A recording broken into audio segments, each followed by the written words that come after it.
Hey, show me where you work. I was startled and unconsciously glanced at her face.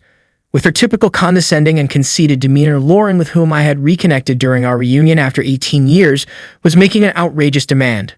Why? I hesitantly inquired as to why. During her argument, she abruptly altered her tone and started emphasizing her points. I wanted to see with my own eyes what kind of lowly company a high school dropout like he works at. I reluctantly escorted her to a certain business in an attempt to stop her furious outburst, but the location was nothing like the little office she had envisioned. It was a large, publicly traded company. In addition, her husband, Kevin, whom she often boasted about, showed up for the meeting. "Why are you here?" "My name is Jason. How's the new rock? Do you like it?" While looking into the aquarium, I talked to my pet turtle, whom I affectionately call Buddy. As the proverb goes, cranes live 1,000 years, turtles 10,000 years, suggesting green turtles actually live longer than other animals with an average lifespan of about 40 years. When I started to get bored of living alone, I suddenly felt an urge to buy a pet and headed to a nearby pet shop. But somehow, none of the dogs or cats in the showcase appealed to me. Naturally, taking care of a living creature comes with responsibility. Having never owned a dog or cat before, I got cold feet that day and left the store without making up my mind. However, the thoughts still lingered when I got home. When I visited the store again later, a sign that wasn't there before caught my eye. "Green turtles now in stock." "Excuse me, what's this?" I asked a young female staff member nearby. She led me to a tank where several green turtles were swimming, their dark green shells, jet black bodies, and large eyes. I was completely captivated by their efforts to climb the rocks with their sharp claws. Before I knew it, I had brought home a green turtle along with a complete turtle care set. It's been 3 years since then. At least I'll have another 37 years with this little guy. After setting the food timer and checking the oxygen level and water temperature, I had to work. My commute isn't by train but by road bike. It's both a hobby and a way to combat the belly fat that started to bother me after turning 30. Long before the trend of morning activities to cope, I've always cherished the morning hours the most in my day. It's said that people's concentration and thinking abilities are at their peak in the morning. Riding my road bike through New York's central streets for over an hour clears my mind, and I might even come up with ideas for the next product release. In fact, our main product, the micro-prominent projector, was inspired by something I thought of during my commute while waiting at a traffic light. The sweet scent of coffee drifts over. It's that time of the year again. The weekend is likely to be perfect for outings. If the weather is good, I'll take Buddy for a walk in the nearby park. Lost in these pleasant thoughts, I was suddenly approached by a woman waiting to cross the street. "Hey, Jason." Turning around, I saw Lauren, a classmate from middle school, pointing at me in surprise. Lauren, who was one of the most beautiful girls in our class, if not our entire grade, still had a stunning, eye-catching beauty now enhanced by the subtle allure of being 33 years old. Seemingly aware she belonged in the bustling streets of New York. "It's funny. What are you, a delivery guy?" I couldn't quite grasp what she found amusing, but I assumed she meant "it's funny running into you here."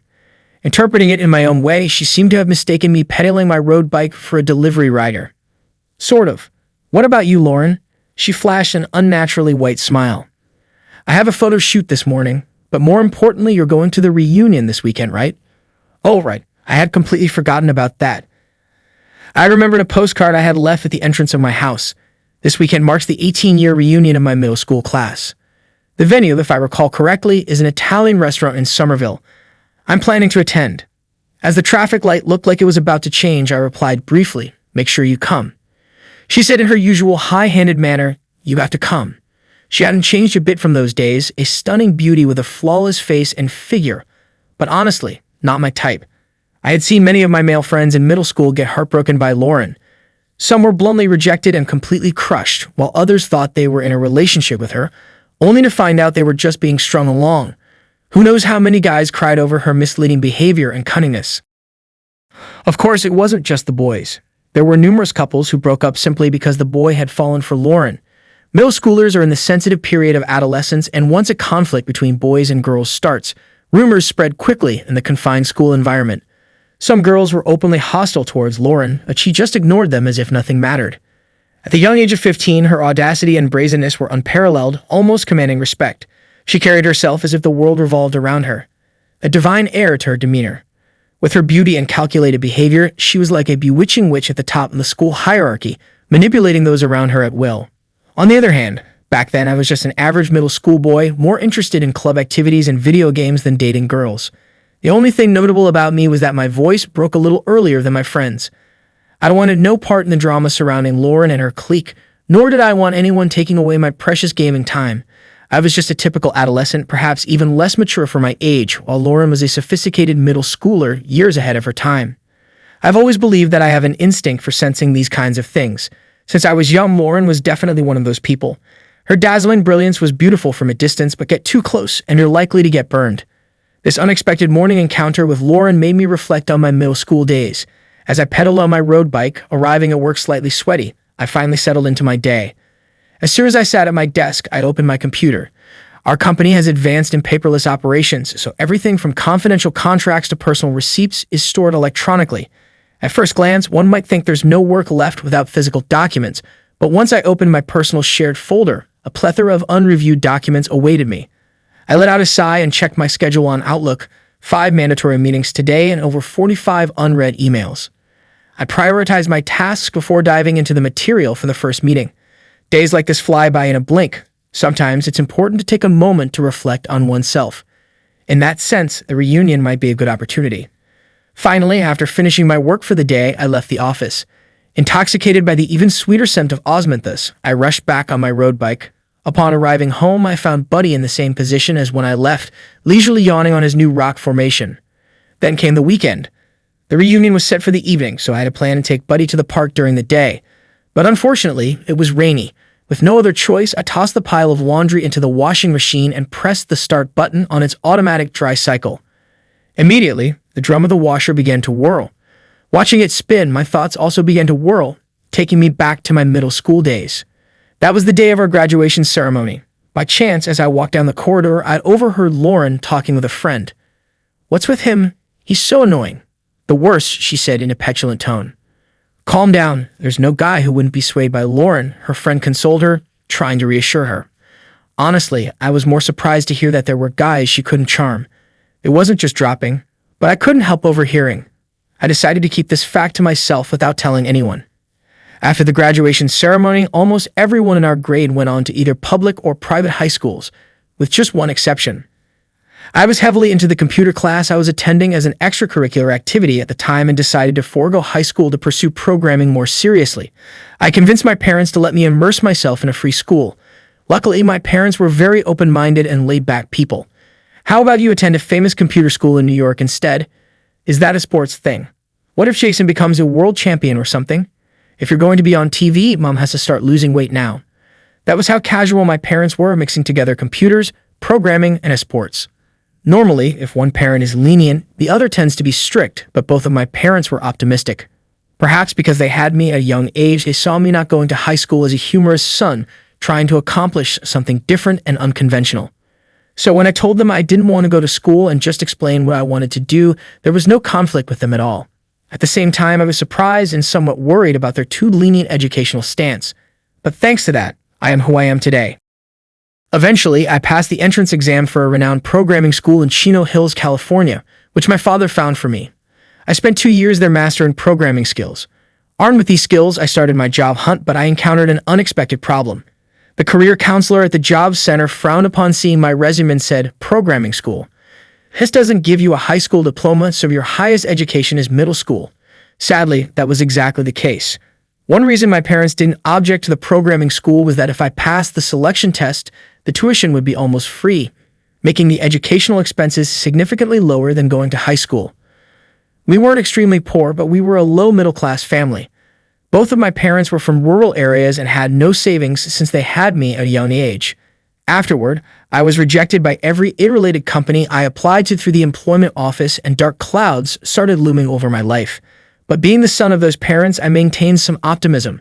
If I can't get hired, leaving the job center, I headed straight to the tax office. "Hey, Chasen over here." At the reunion, as I wandered around the large venue with a beer in hand from the entrance staff, my best friend Mark spotted me and beckoned me over. "You didn't come last time, right? Good you could make it today." I had completely forgotten, but there was a reunion when we were 25. I think I missed it due to the flu or something. Actually, I ran into Lauren yesterday by chance. Hearing that, Mark was surprised. "Wow, Lauren's a super popular model now. We were in the same high school, she was already doing reader modeling and appearing in magazines back then." Look, that crowd over there is definitely around Lauren. Mark pointed across the room while holding his beer. Looking where he'd pointed, there was indeed a crowd, and Lauren was at the center. As expected, she radiated the aura of a leading lady, as if the reunion was held just for her. Noticing our gaze, Lauren smiled brightly while gently dismissing the classmates talking to her with a wave of her hand. She confidently walked over to us, unaffected by her slender high heels. "So you were already here. Long time no see." Mark seemed flustered when Lauren suddenly looked his way. Yeah, you're still as beautiful as ever." I had forgotten, but Mark used to have a crush on Lauren. Back then, he was too shy to confess his feelings. Unlike the other boys, if I remember correctly, the number of times he initiated a conversation with her could be counted on one hand. After we exchanged brief greetings, Lauren ostentatiously showed off her left ring finger. The ring was adorned with what appeared to be a large, sparkling diamond. I actually got married. We're both 33 years old. Somewhere in my heart, I had thought that Lauren might never marry. Really? That's great. Congratulations. The old Mark probably would have hidden away and sulked after hearing that. It's only natural that he's grown up, and I found myself oddly impressed, almost like a parent would be. I'm going to grab some food. Maybe Mark still hadn't fully matured. Unable to endure the situation any longer, he left us to head toward the catering area. "My husband works at Microtech," Lauren boosted. Microtech Corporation is a recently listed company, gaining so much attention that it was even featured in the financial magazine's quarterly reports. "So that's where Lauren's husband works. What kind of work does he do? Which department?" Lauren seemed taken aback, not expecting me to inquire so deeply about her husband. She paused, looking like a pigeon shot with a pellet gun, but soon raised her chin and bragged confidently. "He's involved in creating the MicroPro. I think it's the product development division. He's a manager, so he's on the fast track to success." Hearing this, something clicked in my mind. A certain person came to mind. Suddenly, the MC jumped onto the makeshift stage at the front of the venue and grabbed the microphone. "Okay, let's start the much-awaited bingo game. Please get your bingo cards ready," which were distributed at the reception. "And yes, we have prizes." Someone whistled loudly, pumping up the excitement in the room. From somewhere, a long table on casters was wheeled in from the back. On top of the table were what appeared to be prizes: home appliances, gaming consoles, theme park tickets, and branded wallets. The lineup was surprisingly luxurious for a mere reunion event. No wonder the participation fee was high. The invitation card had mentioned that an Italian restaurant in Somerville was rented out for the event. Even considering the venue cost, a participation fee of $100 seemed like a rip-off, but seeing the prizes, it felt somewhat justified. The venue lights dimmed for the bingo game, spotlighting the host on stage. I later learned that one of the organizing members worked in stage technology, so the professional lighting was borrowed for free from their workplace. "The first number is 24, announced the DJ, holding up a small ball with a number. Another organizer quickly wrote 24 on a whiteboard set up nearby.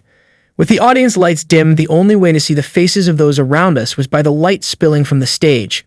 Lauren, still next to me, whispered just loud enough for me to hear, "Hey, how about we make a bet?" I turned to her, puzzled. Her gaze remained fixed on the DJ on stage. Whoever gets bingo first wins. I couldn't understand why she was challenging me to such a childish game. "If I win, show me where you work." Her sudden demand caught me off guard. "Why?" "The next number, 81.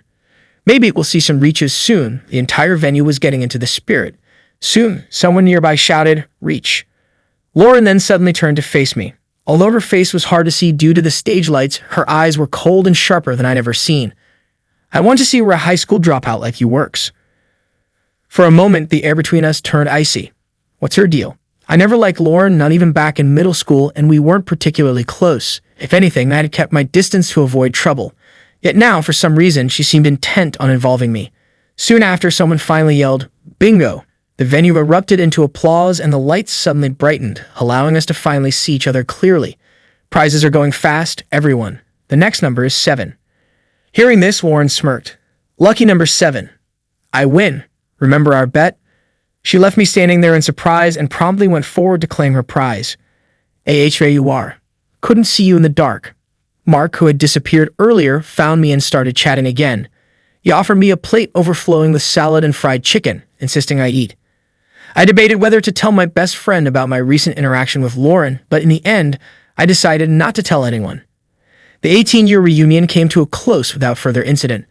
The prizes were all gone, and my bingo card remained without a win, reduced to just a piece of paper. "Thanks for keeping your promise. See you today, Lauren messaged me on a messaging app within a week of the reunion. I wondered who told her my account, but decided not to look into it. I wasn't too keen on it, but a promise is a promise. I arranged to meet her in front of a certain company. Hey, this is my husband's company, she realized as soon as we arrived.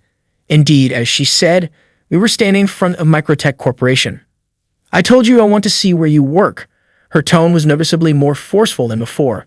To avoid further upsetting her, I silently followed her into the lobby of Microtech Corporation, and together we approached the reception desk. I'm here to see Kevin. Do you have an appointment? The receptionist asked. No, we don't, I answered quickly. The receptionist smiled apologetically. Unfortunately, without an appointment. This lady is the wife of Kevin from the product development division. She insists on seeing her husband. The receptionist briefly glanced at Lauren. For appearance's sake, Lauren gave a small nod and murmured a polite greeting. Understood. I'll check with Kevin.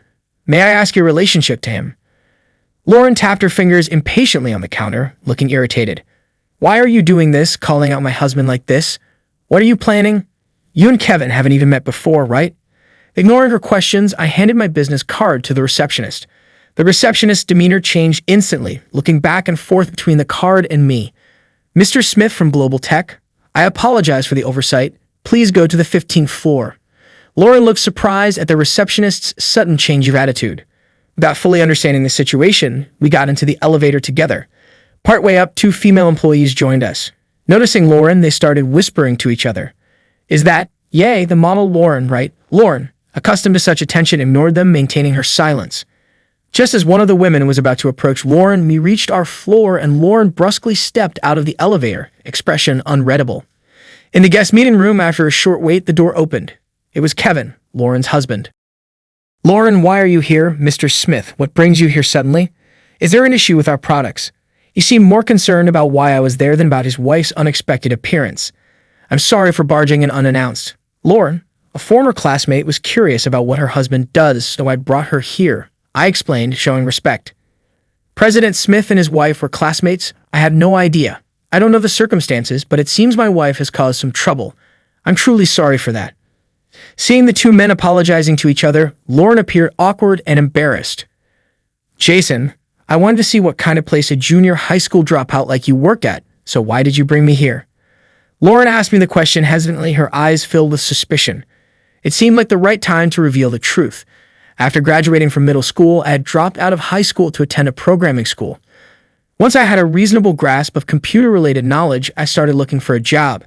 However, no company was willing to hire me given my junior high education. After much deliberation, I decided to register my own business at the tax office as a self-employed individual. I began taking on small retail tasks for computer peripherals and simple programming projects. Gradually, my business expanded and I launched my own original e-commerce site. Initially, it was just small computer parts, but eventually, I started dealing in other electronics. Now my company, Global Tech Incorporated, where I serve as CEO, has grown into a major e-commerce site dealing in various gadgets, catering to both professionals and amateurs. Our main products are computers, tablets, cell phones, and projectors. Microtech Corporation, where we currently stood, manufactured the compact projector MicroPro, which was our concept and exclusively sold on our website. Simply put, Microtech was a subcontractor for Global Tech Incorporated, but recently, the dynamics were changing. Listen, Lauren, the man you're looking at, your former classmate, is now the president of the company with an annual turnover of $30 billion. Moreover, it's been decided that Microtech will be merged with Global Tech through an M&A. In other words, this place is also his workplace. If you don't want to ruin your marital relationship, you better take back what you said earlier and apologize to him right now. Chided by her husband, Lauren looked up at me with a miserable expression, but she wasn't the type to easily change her attitude. You've always been the worst, but now you're even worse. Instead of apologizing, she glared at me with an even sharper look. Hey, she muttered, seemingly indifferent to the state of her marriage. Feeling uncomfortable, she swiftly opened a conference room door and left. Alone, Kevin, looking astonished at my reaction, muttered, I apologize for any inconvenience. Please forgive her on my behalf. He then seemed to remember something. Suddenly, Lauren once told me when she was drunk that she never likes any man she targets to get away. She was confident that every man would fall for her, but she mentioned there was one person who never paid her any attention. Could that have been you? His question made me recall the incident at our middle school graduation. Nobody can resist Lauren, so that was about me. But knowing this fact now didn't change how I felt. I didn't understand why Lauren had developed feelings for me, and frankly, I didn't think it was necessary to know. Her kind of temperament, playing with men while juggling several at a time, was not what I liked. My disinterest must have been apparent because Kevin gave a resigned smile.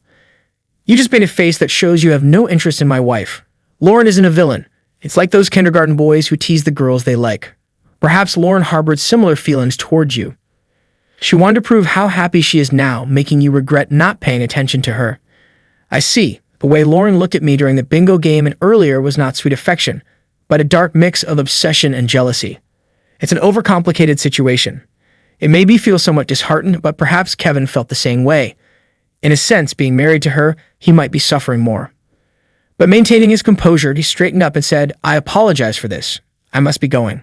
Before leaving the room, he was likely heading home to have a serious conversation with his wife. At least Kevin doesn't judge people by their surface. In the past few months, through professional interactions, I had come to understand his character. The setting sun started to glare into the meeting room. Well, time for me to head back and get to work. I fought leaving Microtech Corporation a few months later. As usual, I fed my pet turtle, Buddy, before leaving home. It was a bit chilly for cycling on my road bike, but I anticipated that my metabolism would increase and warm up my body as I rode. Dressed in a breathable windbreaker as usual, I set off for the office. It was about time for the cherry blossoms to start blooming. As I rode through the central streets of Manhattan, a large electronic advertisement caught my eye at a traffic light. Be more honest than yesterday. Apollo, newly launched last month. My company, Global Tech Incorporated, announced a new product, Apollo, now prominently displayed in the electronic advertisement. Apollo is not related to the Apollo space mission, but rather derives from apologies. The new product, Apollo, is a gift-type wireless earphone with a messaging feature. There are two key differences from regular wireless earphones. The sender can record a message for the recipient. The message doesn't automatically reach the recipient. It only plays for 30 minutes if the earphones are worn at a specified time and GPS location. Essentially, if you don't know when and where your intended recipient will wear the earphones, your message may never be delivered. The most important thing when giving a gift is to empathize with the recipient, putting them first without being self-centered. That's why Apollo has such a specification.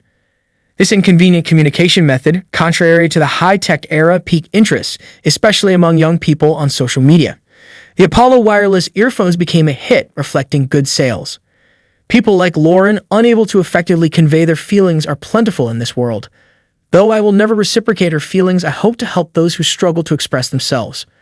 One day, I hope Apollo will be used to tell someone else, not me, of course, how she really feels. Anyone might be that receiver, including her spouse, relatives, friends, or anybody else.